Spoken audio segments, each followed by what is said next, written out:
며칠 전에 비가 오고 있었어요. 비가 오는 날 이렇게 차를 끌고 들어오고 있는데 준하와 함께 이제 학원 일을 마치고 난 다음에 들어오고 있는데 어떤 차가 두 대가 와 있더라고요. 목사님 어떤 분이 내리시더라고요. 어쩐 일로 오셨어요? 라고 얘기했더니 저와 얘기하고 싶어서 오셨다고 하더라고요.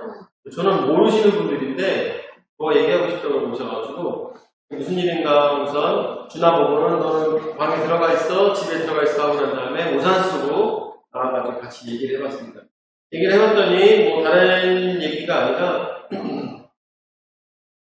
저보고 그런 얘기를 하는 거예요. 여기 교회 원로 목사님을 잘 알고 있는 목사들인데 우리가 함께 선교 활동을 같이 했으면 좋겠다는 말씀을 하시더라고요. 그래서 무슨 선교 활동인지 이제 얘기를 하시는데 이런 커리큘럼을 가지고 목사님들이 배워서 교회 청년들이나 아니면 교회 집단이나 직분자들에게 가르쳐가지고 이것을 가지고 세상에 나가는 복음을 전하는 그런 것들을 같이 했으면 좋겠다라고 말씀하시더라고요. 네, 그렇게 얘기를 하시면서 그러면은 그렇게 하면 교회에 찬양도 같이 하게 되고 교회 활력도 넘치고 정말 즐거운 목회 생활이 될 것이다 라고 말씀하시더라고요. 그래서 말씀을 하시면서 그러면은 어떻게 교육을 받고 있습니까? 라는 식으로 물어봤더니 어떤 교회를 빌려서 그 교회에서 목사님들이 많이 오셔가지고 함께 모여서 공부를 세미나를 같이 한다는 말씀을 하시더라고요. 그래갖고 제가 그런 식으로 얘기했죠. 이 시기에 왜 그렇게 하십니까? 라는 식으로 얘기했죠. 저는 생각이 많이 다릅니다. 왜 이 시기에 그렇게 하십니까? 라고 얘기하면서 지금은 우리가 모이는 것을 자중해야 되는 시기인데 왜 목사님들께서 오히려 더 모이시려고 그렇게 하십니까? 저는 생각했을 때 하나님께서 그것을 저희에게 원치 않으시는 것 같습니다. 라고 얘기를 했거든요. 이런 식으로. 그리고 뿐만 아니라 세상 사람들도 그렇게 모이는 것에 대해서 좋은 눈으로 보지 못합니다. 왜 그렇게 하시려고 하십니까? 라는 식으로 얘기했어요. 그런데 그때 또 목사님이 이런 말씀 하시더라고요. 자기도 마음의 준비가 다 돼 있대요. 그래서 무슨 마음의 준비냐 했더니 문제가 생기거나 아니면 문제가 생겼을 때 코로나 같은 문제가 생겼을 때 자기는 이 모임을 다 파헤칠 준비가 다 돼 있다는 거예요. 그리고 제가 그 말을 듣고 굉장히 어이가 없었어요.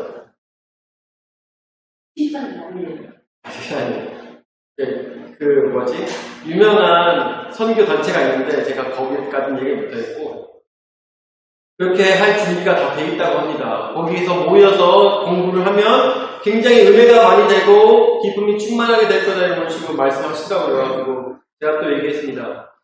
광화문에 모였던 사람들도 코로나 발생하기 전까지는 굉장히 은혜되고 기뻤다고 얘기를 했어요.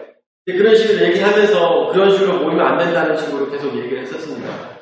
그래서 나중에는 이제 그냥 뭐 헤어지고 난 다음에 저는 별로 같이 할 생각이 없지만 그러면은 뭐 명함이라도 주시죠. 뭐 이런 식으로 해가지고 주시는데 도농선교회 그 소금을 주시더라고요. 그래가지고 그것만 명함 대신에 받아가지고 갖고 왔습니다. 그래서 저는 생각했어요. 지금도 이러한 생각들을 갖고 계신 목사님들이 계시구나. 할 때는 당장 좋죠.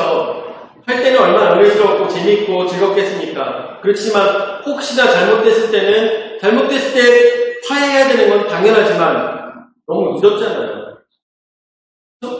잘못됐을 때는 너무나도 늦은 것입니다. 저희 풍성한 신주교회도 지금 이렇게 함께 모여서 예배드리고 그리고 비대면으로 예배를 드리고 있어요. 그렇지만 우리 교회도 어떻게 보면은 잘못됐을 때 흩어지는 것보다 잘못되기 전에 일단 흩어져서 각자의 자리에서 맡은 역할을 감당하는 것이 더 중요한 것은 아닐까 생각이 듭니다. 지금 저희 교회는 굉장히 이것들을 잘 지켜주고 있어서 너무 감사한 것 같아요. 마스크도 잘 써주시고 그리고 거리도 잘 둬주시고 그리고 교회에 오시는 분들도 한정적으로 오시고 이렇게 해서 너무 좋은 것 같습니다. 근데 또 얘기 들어보니까 가까이 있는 교회에서 차를 타고 가다가 가까이 있는 교회 목사님을 만났습니다. 목사님 만나고 잘 지내세요? 하면서 같이 얘기를 했어요.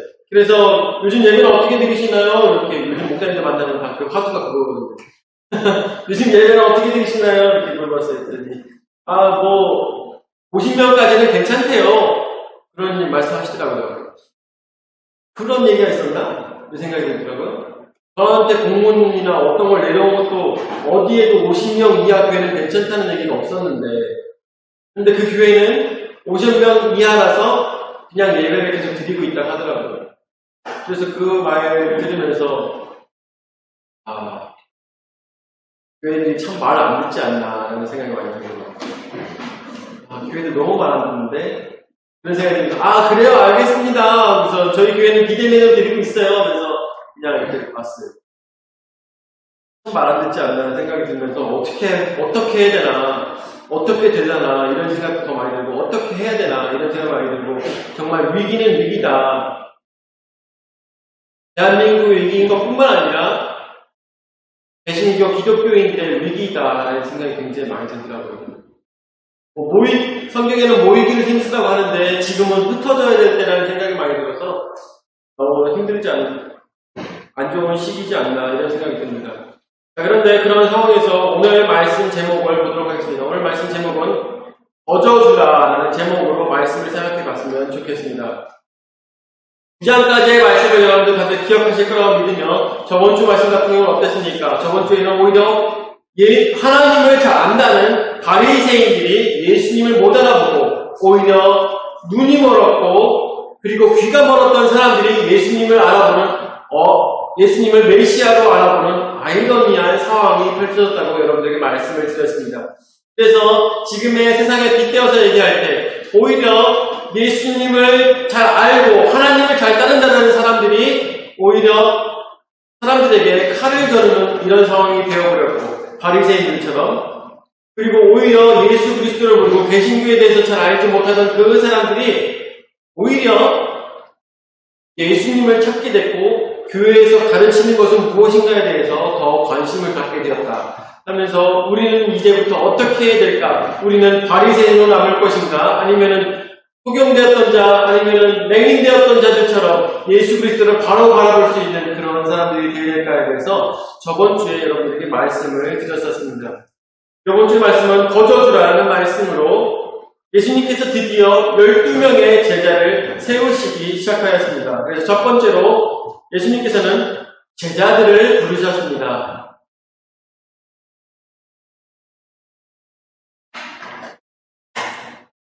제자들을 부르셨습니다. 예전에 제가 침례신학대학교 기독교교육학과 그러고 보니까 기독교교육학과 수업을 듣고 있었을 때 그 수업에서 그 제자에 대해서 배운 적이 있어요. 제자에 대해서 스승과 제자에 대해서 배우면서 교육이란 무엇인가에 대해서 얘기를 교수님과 같이 얘기를 했었습니다. 여러 가지 얘기가 많이 나왔었는데 혹시 전사님 교육이란 이런 것이다라고 한 문장으로 얘기해 줄 수 있나요? 한 문장으로. 끊임없이 배워가는 게 교육. 끊임없이 배워가는 것이다. 맞죠? 100점짜리 정답이죠. 그렇죠? 끊임없이 배워가는 것이 바로 교육입니다. 그때 교수님과 학생들이 함께 같이 얘기를 나눴어요. 그러고 있었을 때 교육이란 무엇인가에 대해서 얘기할 때 한 학생이 굉장히 의미심장한 얘기를 했었습니다. 근데 저는 되게 시간이 많이 흘렀는데도 교수님이 말씀하신 건 기억이 안 나는데 그 학생이 얘기했던 건 굉장히 많이 기억이 남더라고요. 뭐였냐면은 교수가 학생들을 가르쳐서 학생들로 하여금 교수의 수준까지 끌어올리는 것이 교육이다. 그러니까 청취 언어까지는 아니고 가르치는 사람의 수준까지 올리는 것이 교육이다라는 식으로 얘기를 하더라고요. 그래서 그 얘기를 듣고 났더니 그거에 대해서 굉장히 많은 생각하게 되더라고요. 그렇게만 돼도 얼마나 좋을까.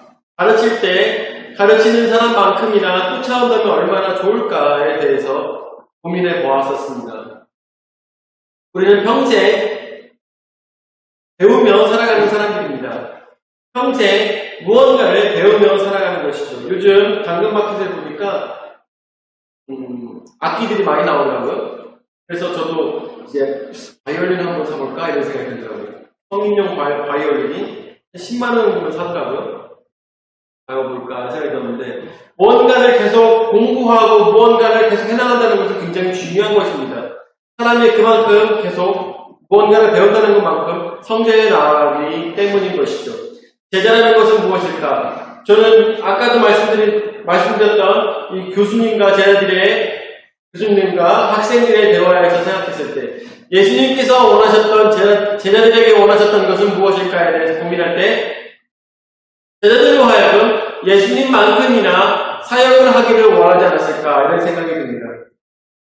예수님께서 원하셨던 건 그런 것 같아요. 그래서 오늘 말씀을 보니까 1절 말씀, 10장 1절 말씀 보도록 하죠.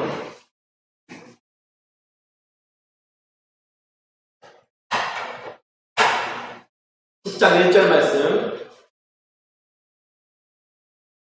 자, 예수께서 그의 12제자를 부르사 더러운 귀신을 쫓아내며 모든 병과 모든 약한 것을 고치는 권능을 주십니다. 아멘. 자, 예수께서 몇 명을 부르셨대요? 12제자를 부르사 더러운 귀신을 쫓아내며 라고 합니다. 여기서 12귀신을 부르셨다는 것은 이제서야 부르신 것이 아니라 따르는 무리들 중에 예수님께서 특별히 12명을 더 세운 것 같습니다. 12명을 특별히 세우셔서 더러운 귀신을 쫓아내며 모든 병과 모든 약한 것을 고치는 권능을 주시니라 라고 했습니다. 예수님께서 저들로 하여금 배우지 않았음에도 불구하고 그 능력을 허락하여 주신 것이죠. 이것을 한번 우리가 생각해 봤으면 좋겠습니다. 이 부분에 대해서 10장 1절 말씀에 대해서 좀 고민해 봤으면 좋겠어요. 이제까지는 그냥 제자들이 권능을 받았구나 라고 생각할 수 있는데 조금 더 면밀하게 한번 생각해 보도록 하겠습니다. 이 제자들이 받은 것은 권능을 받았습니다. 그렇죠? 권능을 받았어요. 그렇다면 어떤 권능을 받았을까를 고민해 보신 적이 있습니까? 성령의 능력을 받았을까요? 성령의 능력. 우리는 그렇게 생각했죠, 이제까지. 사실, 제자들이 성령의 능력을 받았구나라고 생각하고 있었습니다. 그런데 예수님께서 직접 뭐라고 말씀하셨습니까? 내가 가면 보혜사가 너희와 함께 할 것이다. 보혜사를 보내사 너희와 함께 할 거라고 했습니다. 그렇다면 지금 어떤 시기에 지금 보혜사가 계신 상황입니까? 안 계신 상황입니까? 안 계신 상황이죠. 보혜사가 안 계신 상황입니다. 성령이 없는 상황이에요. 근데 제자들이 권능을 주셨다고 했습니다. 제자들에게 이것을 행할 수 있는 권능을 주셨어요. 자, 보혜사 성령의 권능과 이 예수님이 직접 내려주신 권능의 차이를 한번 보도록 하겠습니다. 무슨 차이가 있는가? 고린도전서 12장 4절에서부터 11절까지 말씀 보도록 하죠. 자, 이것은 여기 고린도전서에 나오고 있는 은사는 보혜사 성령이 주신 은사죠. 그렇죠? 보혜사 성령이 주신 은사입니다. 4절 말씀에 보니까 은사는 여러 가지나 성령은 같고 직분은 여러 가지나 주는 같으며 또 사역은 여러 가지나 모든 것을 모든 사람 가운데서 이루시는 하나님은 같으니 각 사람에게 성령을 나타내심은 유익하게 하려 하십니다. 어떤 사람에게는 성령으로 말미암아 지혜의 말씀을, 어떤 사람에게는 같은 성령을 따라 지식의 말씀을, 다른 사람에게는 같은 성령으로 믿음을, 어떤 사람에게는 한 성령으로 병 고치는 은사를, 어떤 사람에게는 능력 행함을, 어떤 사람에게는 예언함을, 어떤 사람에게는 영들 분별함을, 다른 사람에게는 각종 방언 말함을, 어떤 사람에게는 방언들 통역함을 주시나니 이 모든 일은 같은 한 성령이 행하사 그의 뜻대로 각 사람에게 나눠 주시는 것입니다. 했습니다. 아멘. 여기서 말씀을 보면서 우리가 알 수 있는 것은 이 고린도전서 12장에 나오고 있는 이 성령의 은사는 각 사람에게 나눠 주시는 것입니다. 성령을 받은 사람들에게 하나님께서 능력을 보혜사 성령을 통해서 나눠주게 되는 것입니다. 그런데 이 성령은 어떤 성령이 들어갑니까? 여러 성령이 각 사람에게 들어가는 것입니까? 아니죠. 한 성령으로 말미암아 각 사람에게 들어가셔서 그곳에서 특별한 능력들을 행하시는 것입니다. 그래서 우리가 기도해서 병이 낫거나 기도해서 귀신이 쫓아나갈 때 이 모든 것들이 어떻게 해서 한 성령에 의해서 나타나게 된다는 것입니다. 그래서 목소리가 날 때도 우리 가운데 성령을 통해서 목소리를 낸다 하더라도 한 목소리가 내게 되어 있는 것이고 어떤 예언은 다르고 이쪽 예언은 또 다르고 이럴 수가 없는 것입니다. 한 성령으로 우리에게 정확하게 말씀하시는 것입니다. 자, 그런데 여기서 중요하게 생각해야 될 것은 한 성령으로 말미암아 각각 사람에게 다른 능력이 나타난다고 했습니다. 방언을 행하고 또한 지식의 말씀을 전하고 또한 그 방언을 통역을 하고 이러한 능력들이 나타난다고 하고 있습니다. 그런데 말씀을 쭉 보다 보니까 한 사람이 두세 가지 능력을 갖고 있는 경우가 있습니까? 없습니까? 없어요? 보통 있죠, 그렇죠? 두세 가지 능력이 나타나죠.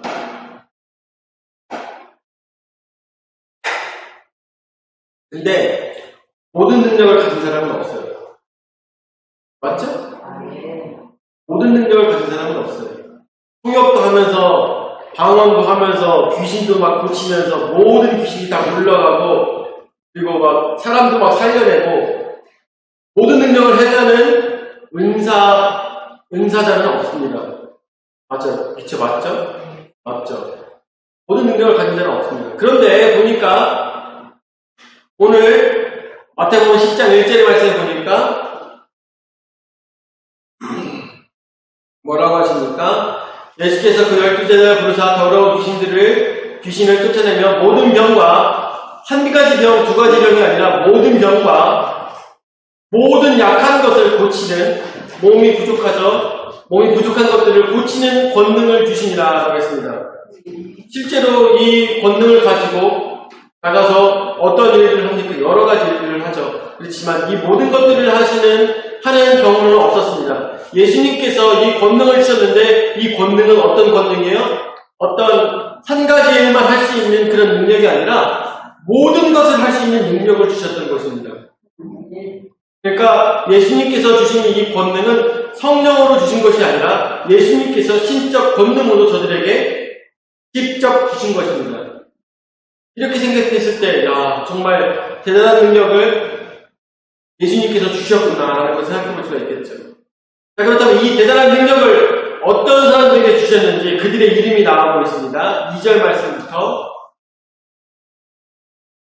그러니까 이 한마디로 정말 예수님께서 예수님의 비슷한 능력을 저들에게 허락하신 것이죠. 예수님의 능력을 저들에게 허락한 것입니다. 12사도의 이름은 이러하니 베드로라 하는 시몬을 비롯하여 시몬은 듣는다라는 뜻인데 베드로 여러분 너무나 잘 알고 계시죠? 시몬 베드로 그의 형제 안드레와 안드레는 용감한 자라는 뜻입니다. 안드레 그리고 세베대의 아들 야고보가 여기 나오고 있죠. 세베대의 아들 야고보가 나오고 있습니다. 그의 형제 요한 또 다음 빌립과 바돌로메 도마와 세리마테. 세리마테는 다른 이름으로 레위라고 하고 있습니다. 레위. 알페오의 아들 야고보가 그 전에 있었죠. 세베대의 아들 야고보가 있었죠. 그렇죠? 그 전 말씀에. 그 다음에 알페오의 아들 야고보도 있는 것입니다. 이걸 정리를 좀 해주려고 해요. 저도 어렸을 때부터 헷갈렸거든요. 그러니까 야고보라는 이름은 두 명이에요. 근데 세베대의 아들도 있고 알페오의 아들도 있는 것입니다. 그리고 다데오가 있습니다. 그 다음에 4절에 가나나라는 지역이 있었나요? 가나나인 시몬과 이 시몬은 또 베드로 시몬과 다른 시몬이죠. 시몬과 및 가룟 유다 곧 예수를 판 자라라고 하고 있습니다. 가룟 유다라고 하는데 가룟 유다도 이것에 대해서 굉장히 분분한 의견들이 많아요. 가룟이라는 지역이 있었을 것이다 라는 얘기도 있고, 아니면 가룟이라는 얘기가 빨간 머리를 얘기하는데 아마 유다의 머리가 빨갰을 것이다 라는 얘기들도 있습니다. 뭐 이런 식으로 얘기가 나오고 있는데, 이 모든 능력을 이 12명의 제자들에게 예수님께서 허락하여 주신 것입니다. 자, 근데 이 능력을 주신 이유에 대해서도 이후에 계속 나오고 있습니다. 자, 근데 여러분들 아시다시피 고린도전서 12장 4절에서부터 11절까지 말씀에서 은사가 나타나고 있는데, 이 은사를 하나님께서 주신 이유가 무엇입니까? 무엇을 위해서 주신지 아십니까? 굉장히 중요한 말씀인데, 하나님께서 초대교회 사람들에게 그리고 지금의 사람들에게 성령을 주시는 이유, 우리 지혜야, 왜 하나님께서 성령을 허락하시거나 아니면 이 능력을 허락하셨을까?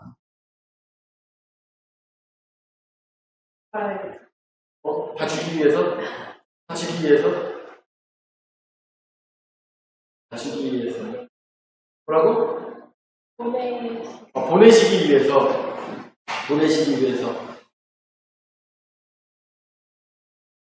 우리 경식이는 만약에 이런 병 고치는 능력과 그리고 굉장히 약한 것들을 사람들을 다 고치는 능력을 갖게 된다면 이것을 능력을 주신 하나님께서 너에게 왜 주셨을까? 만약에 그런 고민을 해본 적이 있니? 하나님께서 너에게 그런 능력을 왜 주셨을까?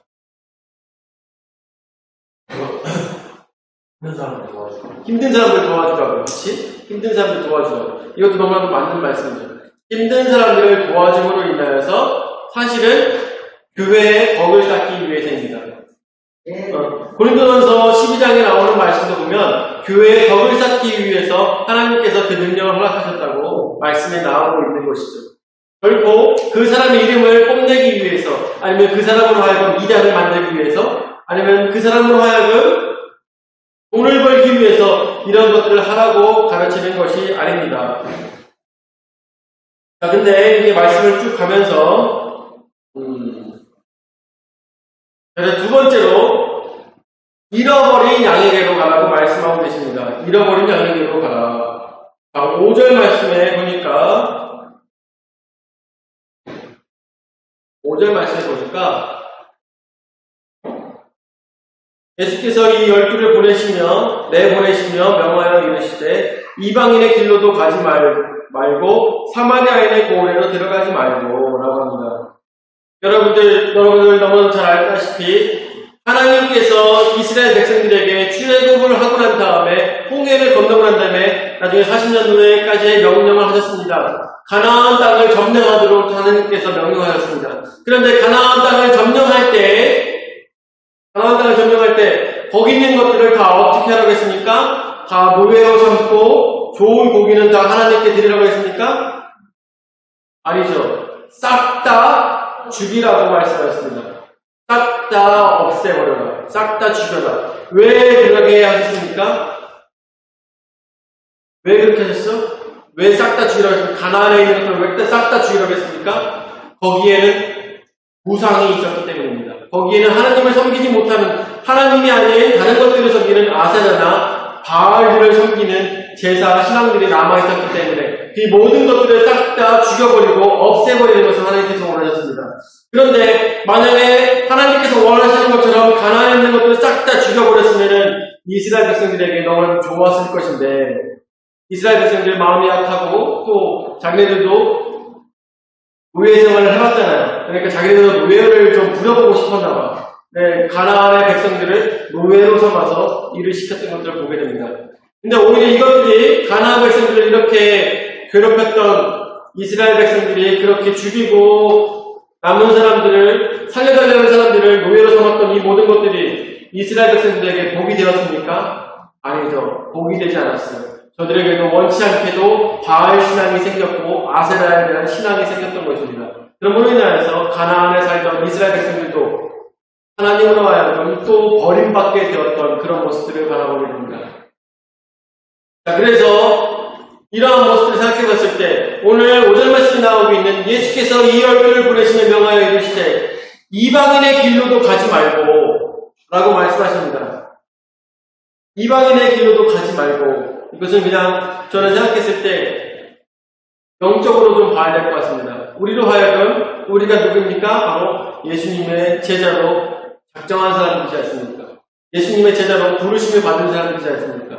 예수님께서 우리로 하여금 말씀하실 것입니다. 너희는 이방인의 길로 가지 마라고 말씀하실 것입니다. 이방인의 길로 가지 마라. 이게 무슨 얘기일까요? 세상 사람들을 따라가지 말라는 것입니다. 세상 사람들, 예배드리지 않는 자들, 하나님을 모르는 자들의 길을 따라가지 말라는 것입니다. 지금 세상에서 보면 얼마나 많은 크리스찬들이, 텔레비전에 나오고 있는 크리스찬들이 너무나도 간단하게 술과 담배와 이 모든 것들을 너무나도 쉽게 알고 있는 것을 텔레비전을 보다 보면, 아니면 라디오를 듣다 보면 듣게 됩니다. 저 사람 교회 다니는 사람 아니구나? 라고 알고 있었지만 이 모임 끝나고 술자리를 갖는다? 뭐 이런 얘기가 많이 나오죠. 또 가까이 있는 교회에서도 어떤 얘기가 있었냐면 찬양대원들이 함께 예배가 끝나고 나면 찬양대원 그 수장이 먼저 얘기를 한대요. 우리 오늘 예배 멋있게 드렸으니 같이 술 마시러 가자 얘기를 한다고요. 그런 일이 있다고 하더라고요. 그래서 거기 있는 학생이 제보를 해서 정말 이런 일이 가능한 것이냐라고 얘기를 했습니다. 그래서 이런 것을 보면서 정말 이 교회에서도, 대한민국에 있는 많은 교회들 중에서도 정신 차리고 있는 교회가 얼마나 있을까 하는 생각이 굉장히 많이 들더라고요. 그래서 예수님께서 말씀하십니다. 너희가 이 능력을 가지고 열둘을 보내시면서 능력을 가지고 말씀하시는데 이방인의 길로도 가지 말라고 하십니다. 다른 곳에 빠지지 말라고 하십니다. 그리고 사마리아인들의 고을에도 들어가지 말라고 합니다. 여러분들, 사마리아인들 하면 무엇입니까? 그런 혼혈 정책을 위해서 이스라엘 백성들과 또한 다른 나라 사람들과 함께 혼혈을 하게 되었던 그 정책을 위해서 이 땅에 유대인들이 아닌 유대인의 피뿐만 아니라 다른 신앙들이 결쳐진 곳이 그런 사마리아입니다. 그러니까 유대인인 것 같지만 유대인이 아닌 사람들, 이게 바로 사마리아인들이라고 우리가 생각해 볼 수가 있겠죠. 이런 것들을 영적으로 생각해 볼 때 방금 얘기했던 것처럼 크리스찬인 것 같은데 행실은 크리스찬이 아닌 사람들에 대해서도 우리가 생각해 볼 수가 있겠죠. 그래서 사마리아인의 고래도 들어가지 말고, 그리고 6절 말씀에 오히려 이스라엘 집에 잃어버린 양에게로 가라. 아멘. 그렇습니다. 우리는 이 복음을 들고 어디로 가야 되겠습니까?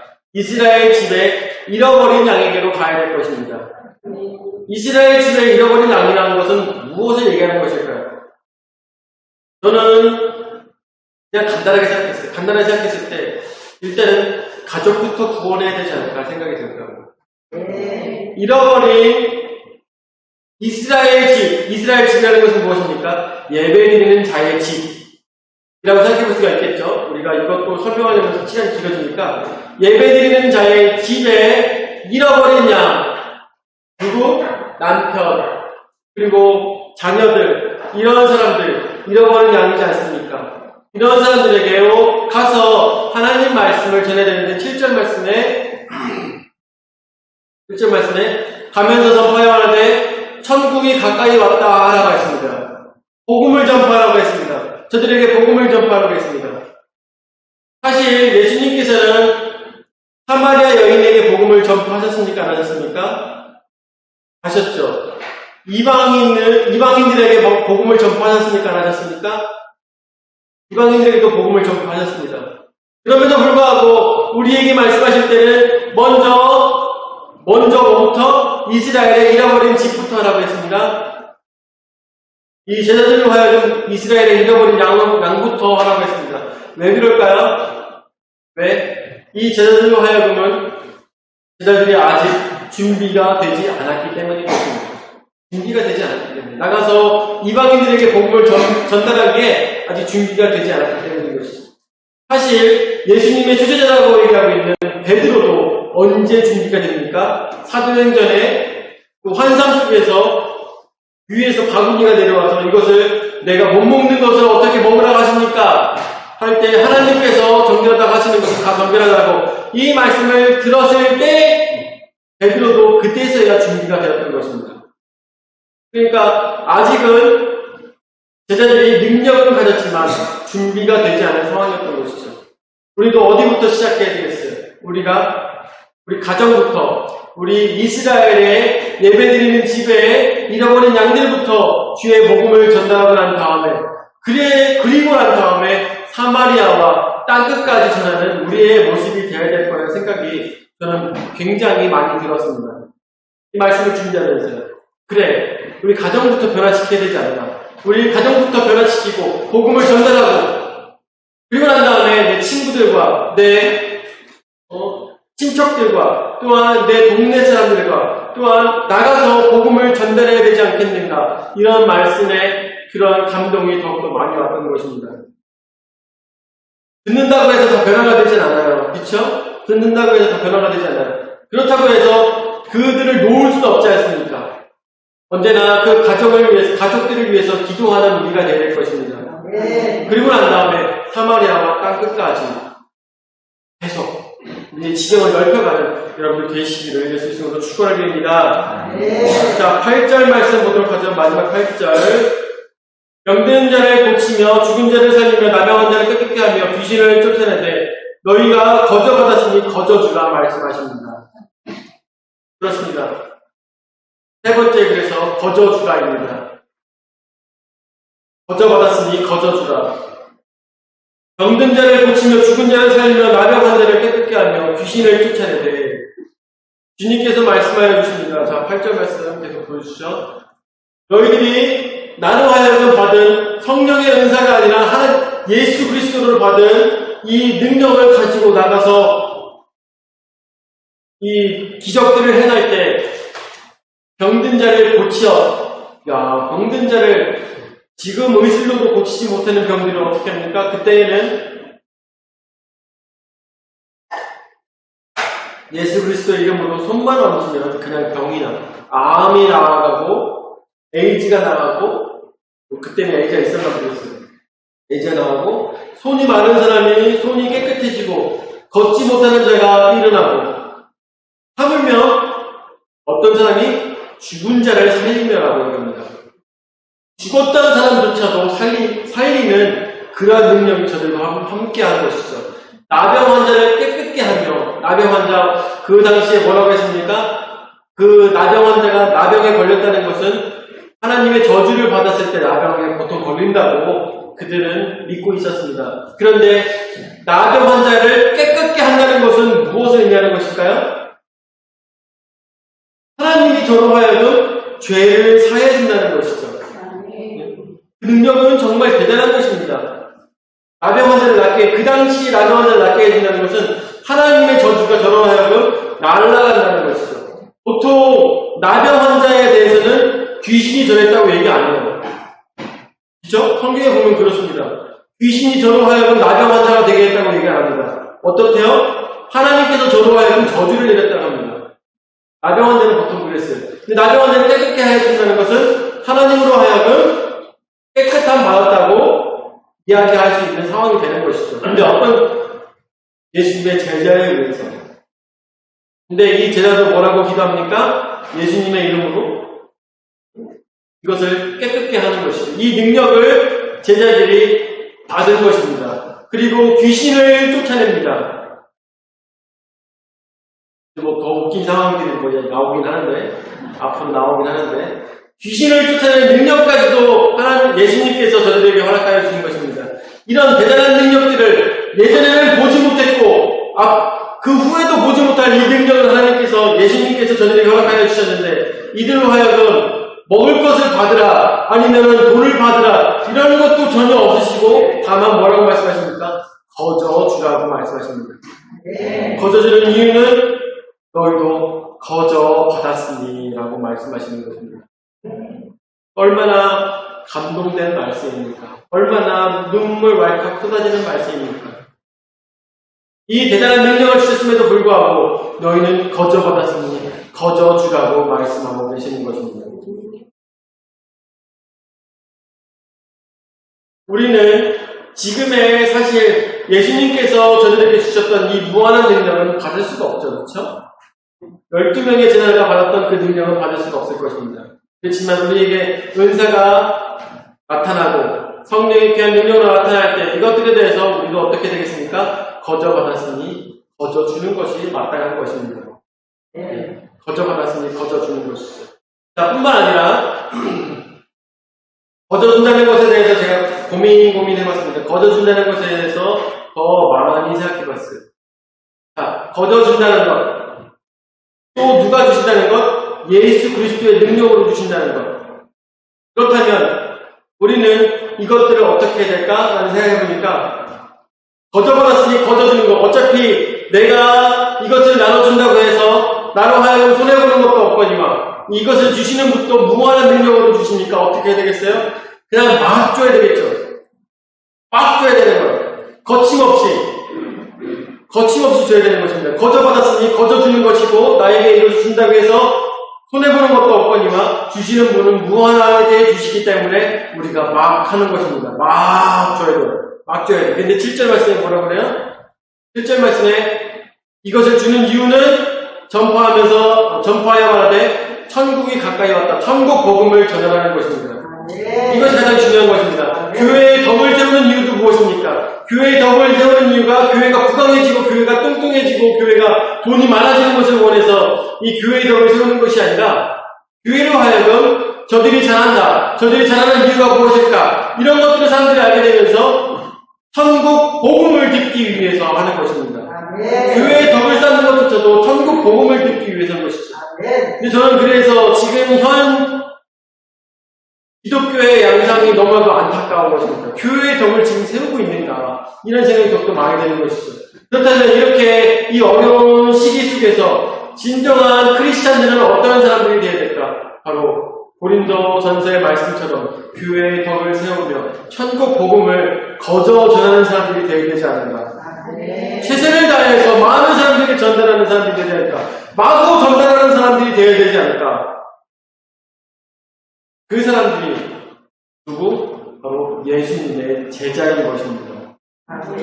내가 예수님의 제자라면, 내가 예수님의 말씀을 따르는 사람이라면, 예수님의 사랑의 말씀을 따르는 사람이라면, 내가 이것을 나를 자신을 위해서 사용하는 것이 아니라 천국 복음을 나 혼자 갖고 있는 것이 아니라 천국의 능력, 성령의 귀한 능력을 나 혼자만 갖고 있는 것이 아니라 이것을 가지고 천국의 복음을 전달하기 위해서 최선을 다해서 나눠주는 사람이 되지 않겠는가.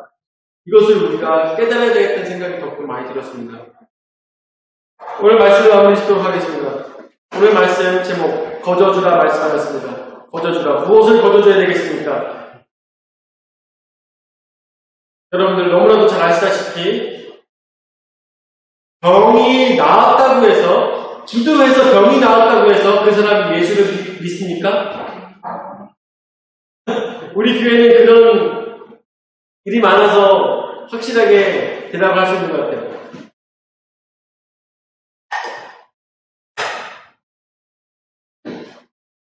병이 낫는다고 해서 예수를 믿지 않더라고요. 죽은 사람이 살아났다고 해서 예수를 믿지 않더라고요. 자신이 얼마나 오랜 시간 아팠음에도 불구하고 그 병이 나왔다고 해서 예수님 믿지는 않더라고요. 진짜 예수님 믿는 사람은 어떤 사람이냐? 저는 그런 생각이 들어요. 이때를 위해서 예비한 사람이 아니었을까 하는 생각이에요. 어떻게 보면 김현배 성도님께서 그런 분이시겠죠. 하나님께서 예비하신 분. 하나님께서 내가 사랑하는 자이기 때문에 이 사람에게 지금 병을 줘야지만 이 사람이 나에게로 오겠구나. 이러한 마음이 있으시지 않으셨을까? 오히려 김현배 성도님께 있어서는 아팠던 것이 복이 되었다. 그런 것들을 우리가 더 생각해 볼 수 있지 않겠습니까? 거저주라 말씀하셨습니다. 제자를 부르셨습니다. 무리들을 부르셨습니다. 그리고 우리로 하여금 잃어버린 양에게로 가라고 말씀하십니다. 주님의 예배드리는 자들 중에서 잃어버린 자들, 우리 가족들, 또한 친척들에게 먼저 가라고 말씀하십니다. 너희가 준비가 되었을 때 이방인들에게도 나갈 수 있을 것입니다. 그리고 말씀하십니다. 거저받았으니 거저주라고 말씀하십니다. 우리는 이것을 천국 복음을 전하는 것을 아끼지 마시고 최선을 다해서 많은 곳에 천국 복음을 전하시는 예수님의 제자들이 되시기를 예수 이름으로 축원을 드립니다. 아멘. 열시겠습니다. 하나님밖에 합당하신 주님 은혜 하사를 감사를 드립니다. 오늘도 주님의 귀한 은혜를 말씀하여 주셔서 말씀으로 우리가 천국 복음을 전달하는 제자인 것을 또한 깨달아 할 수 있는 시간 될 수 있도록 인도해 주심을 감사를 드립니다. 그 당시에는 예수 그리스도의 힘으로 구하는 능력을 받았던 것을 말씀을 통해서 보게 됩니다. 또한 12제자를 세워서 주의 하시고자 하시는 일들을 직접 하시고자 하는 일들을 저들에게 감당시키셔서 보내셨던 것을 말씀을 통해서 보게 됩니다. 주님 저에게도 성령을 허락하여 주셔서 이 성령의 귀한 능력으로 주의 말씀을 전달하며 교회의 덕을 세우는 자들이 될 수 있도록 인도하여 주시옵소서. 아버지 나 자신을 위해서 사용하는 능력이 아니라 주의 천국 복음을 전달하는 많은 사람들을 주의 앞으로 데려오기 위해서 능력이 나타날 수 있도록 인도하여 주시옵고 살의 사역을 채우는 것이 아니라 거저주며 또한 거저 나눠줄 수 있는 그런 주님의 성숙한 성도들이 될 수 있도록 인도하여 주시옵소서. 오늘도 주님의 귀한 은혜의 말씀 합하여 주심을 감사드렸고 사랑이 많으신 예수님의 이름으로 기도드립니다. 아멘.